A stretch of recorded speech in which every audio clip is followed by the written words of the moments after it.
Hello, and welcome to Your Vote Counts, a nonpartisan public information service program designed to get acquainted with the candidates vying in the 2022 primary races for mayor, Salem City Council, Marion County Commissioners, and Polk County Commissioners.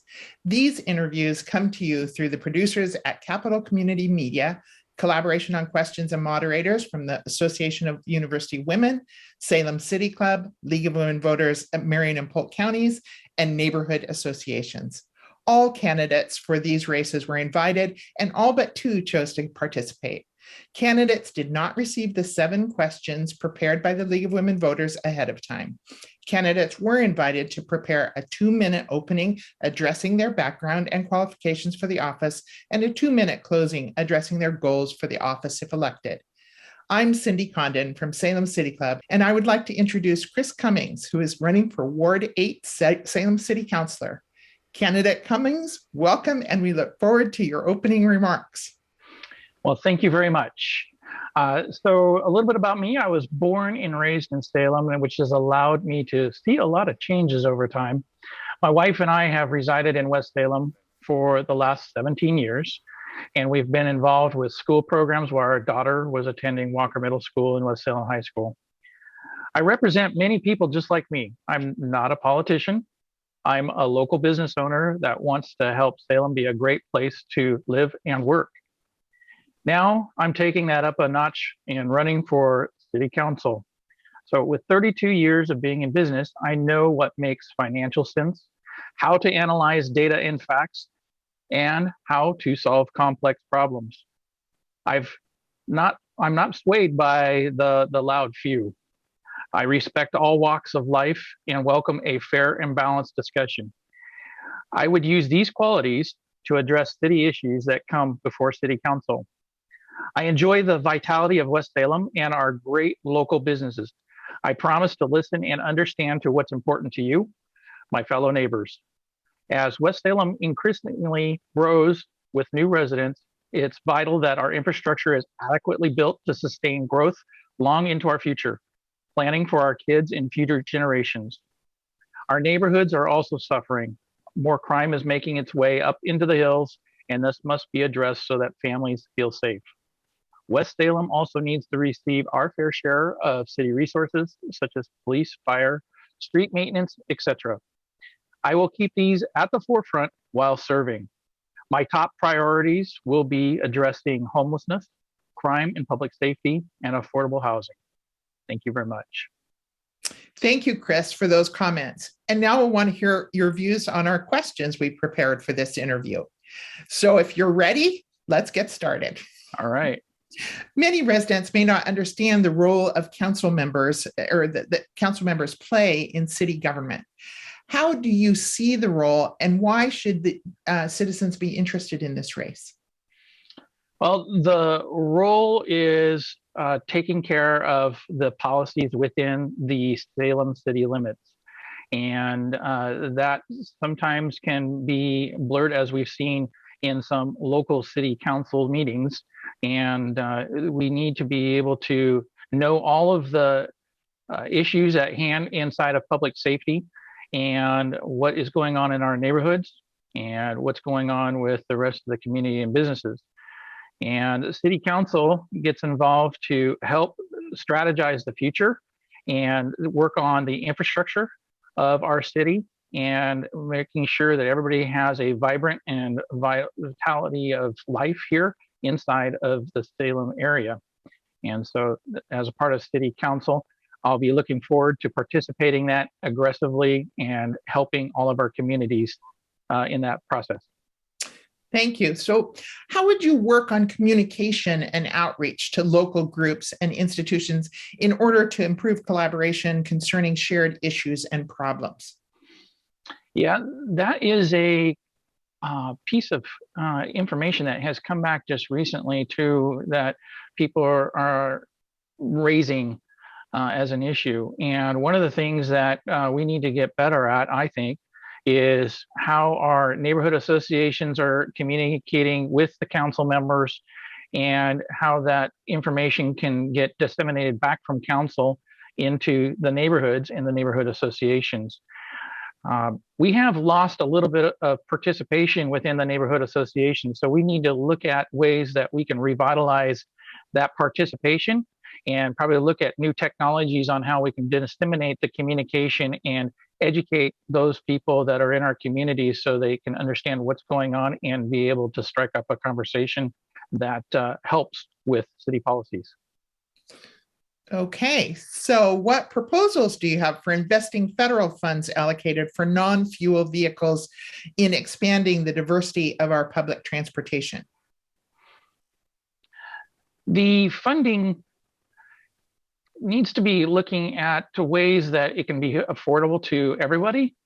And we need to be looking at how people are commuting within the city and the infrastructure as well. And so those funds, if we can have rebates set aside for some of those to encourage the new vehicles and some of the more conservative ways of it helps the environment with our houses. But at the same time, we need to be paying attention to the livability at the same time so that we're not faced with another part of the community falling into homelessness or something like that as these other objectives are taking place. So just a quick follow-up on that with respect to public transportation as opposed to private. Can you speak a little bit to the bus system in Salem and public transportation? I see the buses are not running at full capacity in most of the areas that I'm actually running around in town.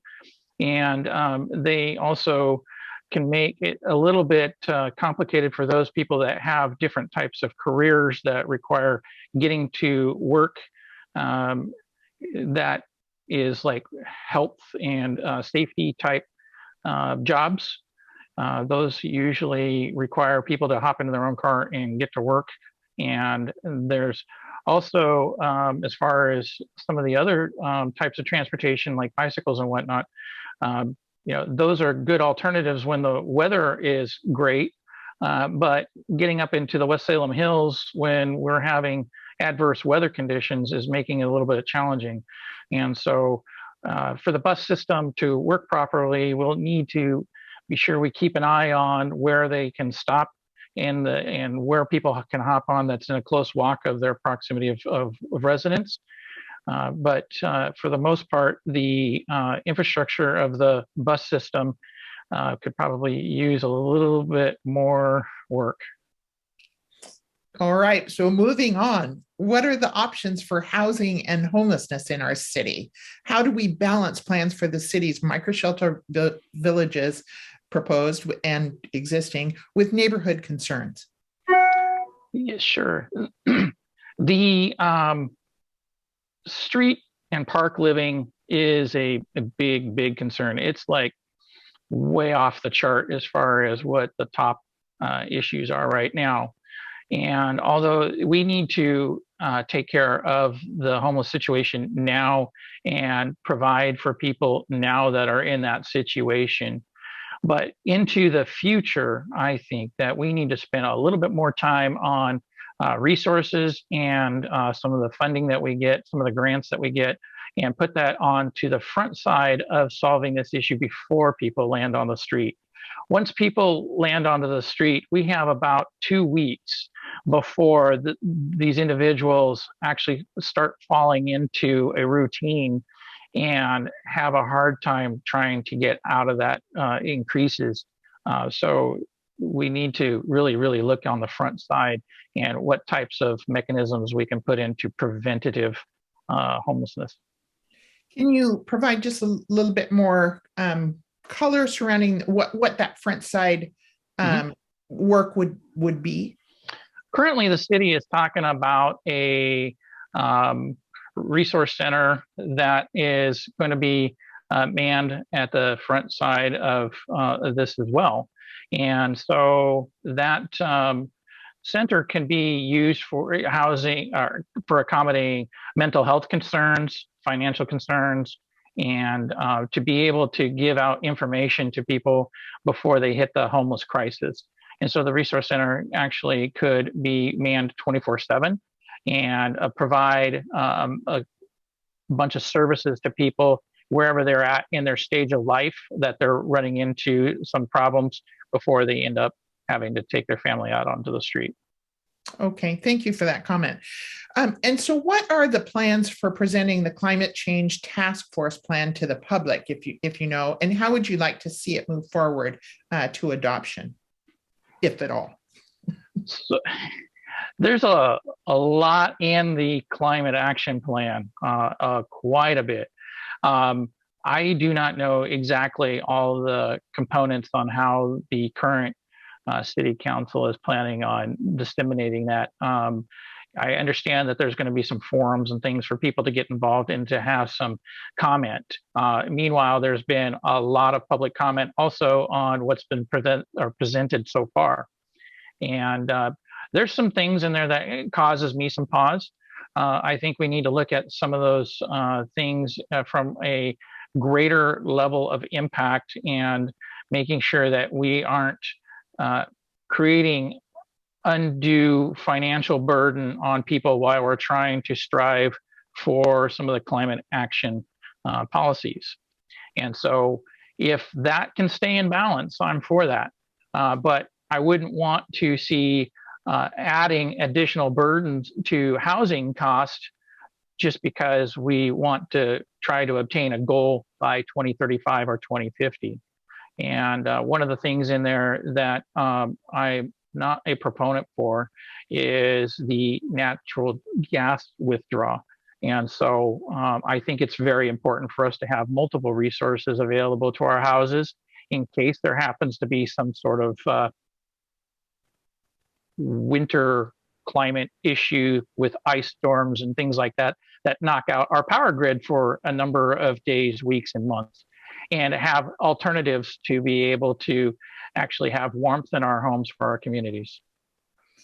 Right. Thank you for that. I'm glad you provided that detail. So what can you tell us about the infrastructure bond measure coming on the ballot in November? I am not familiar with an infrastructure bond measure. I do know that there is a bond measure coming up for the city. Maybe it is referred to as the infrastructure bond bill, but it is the renewing of the bond that actually has been on the docket for a while to actually take the bond and continue it as we've had the current bond already in place to pay for our current infrastructure system. Well, it may be coming soon to your world, so you'll learn more about it as time goes on, I'm sure. Sure. So, what decisions should be made about our city parks we love so much, and yet there are always questions about what's happening with them? Sure. Well, city parks currently have been overrun by the homelessness, and so it ties back to that one too. So we got some work to do with the homelessness to be able to free up those parks so that our communities can re-engage in the green spaces that we've allocated. The city does a really fine job of actually allocating parks within neighborhoods as neighborhoods are growing and making sure that we have places for our communities to go and hang out with our families and our small kids and have some fun in the park amongst our neighborhoods. I think that's one of the great things that we have of value in Salem. As I travel around the country, I always want to come back home because I'm drawn to those areas that we have available, such as our parks.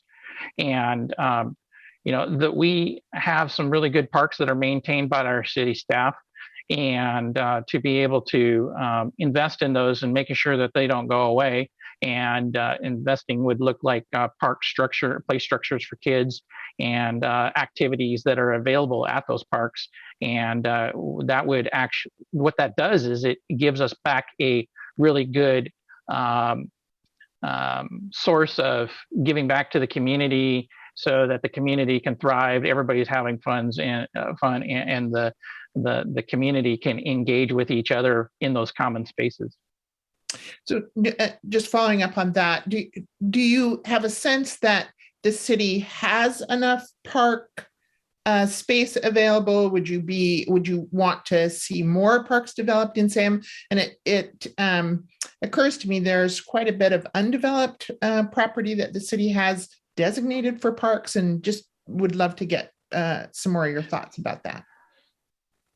As I'm driving around Salem, there's a fair amount of parks that I think that we're doing a pretty good job percentage-wise.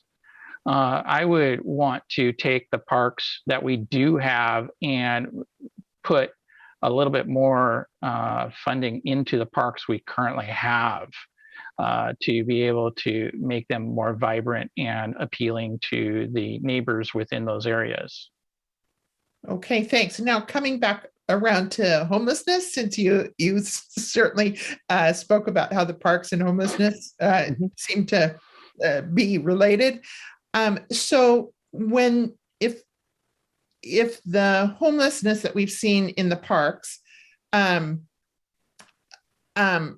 we want to deal with, and the parks aren't available, what resource centers aren't going to be enough? So just really briefly, where do the homeless go if not to the parks?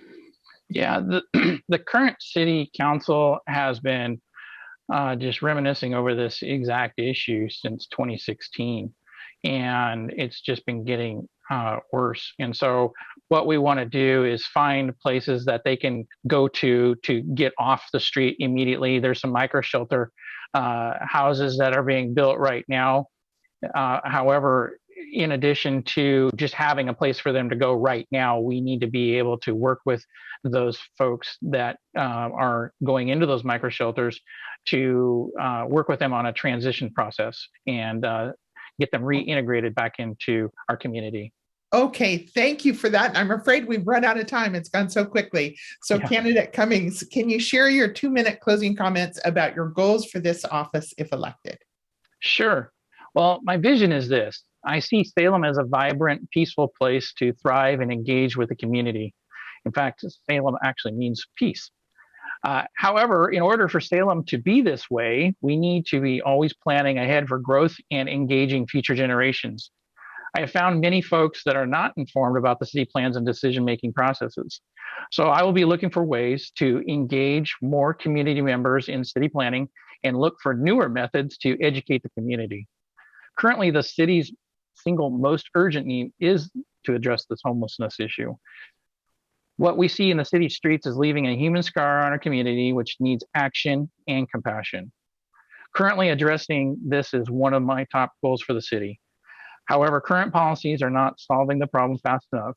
It's still growing and actually has proven deadly and inhumane. My goal will be to dig deeper into the root cause of this and work on a plan to address the root cause head on and preventatively. I seek your support in making Salem a great place to live, work, and have fun. Thank you. Thank you, Candidate Cummings, for participating in this interview today and for sharing your thoughts about the city of Salem. Thanks to Capital Community Media for their extensive technology and producer skills used to create this program. And thank you to the League of Women Voters of Marion and Polk Counties for the design and preparation of the program, and to AAUW Salem City Club for help with the questions development and providing moderators. And thanks to you, the public, for watching in order to become a more informed voter. For more local, state, and national voter information on candidates and ballot issues, visit vote411.org. You have until April 26th to register to vote or make changes. Ballots go out April 27th, and according to a new law, will be accepted if postmarked before or on May 17th. Elections matter. Remember to vote because your vote counts.